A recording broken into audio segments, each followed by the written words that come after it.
What if I told you that right now Facebook is targeting 6-year-olds for Facebook Messenger? I think this would lead to the foundation of very much unhealthy addictions to social media and technology, which would in the future further lead to the corruption of our youth. This past December, Facebook launched its new product, Messenger Kids, which was meant to target children from the ages of 6 to 12. The app received immediate backlash from the Campaign for a Commercial-Free Childhood and other organizations who all felt that social media isn't meant for such a young generation. Really what it's doing is indoctrinating much younger kids onto social media when their friendships should be offline and face-to-face. Josh Golan, executive director of the Campaign for a Commercial-Free Childhood, says elementary school students should not be exposed to the harmful effects of social media. As we have seen some of the claims against Messenger Kids, it is important to mention the opposing side of the argument. Here's what a different student responded to Facebook's new product. I think it makes sense because as the world gets more involved with technology and kids are more exposed to it, it would make sense from a business point of view so that the children get accustomed to Facebook and their products so that when they're older they also continue buying and using their services. While many have expressed their disappointment with the company, others believe that a business has no moral obligation in protecting their users, and that Messenger Kids was a good decision as it increases revenue, which is ultimately the number one priority for any business.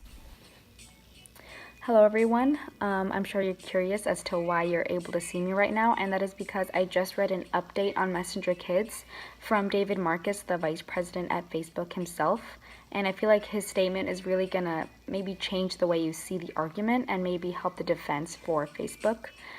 He goes on to explain how last year it was documented that 7.5 million kids below the ages of 13 actually lied about their age just to make an account, and how this group ended up becoming 40% of the targeted demographic for child predators. He goes on to talk about how Messenger Kids is simply just supposed to serve as, a safe way to teach kids how to responsibly use social media. But also keep in mind that he is a representative of Facebook at the end of the day, and it is his job to make sure his company looks good. So take that information with a grain of salt. The debate between these opposing views is what drives my research question. Is it the corporate responsibility of social media providers to regulate their consumers' usage, although it may put their profitability at risk? Let's take a look at another example of this debate that occurred fairly recently. About half of 11 to 25-year-olds that took a Children's Society survey had experienced threatening or nasty social media messages, emails, or texts.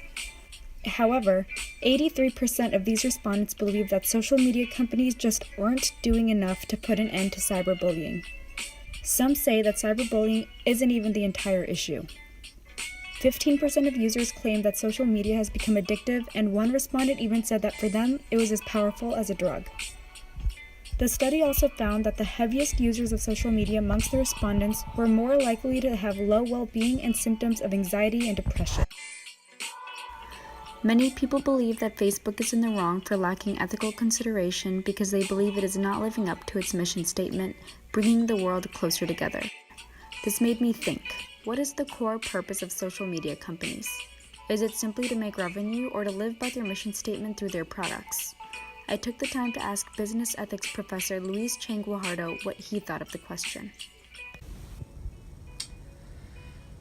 As a question about what their actual ultimate purpose is, I wouldn't pretend to think that the actual purpose of social media sites and companies is to make as much money as possible.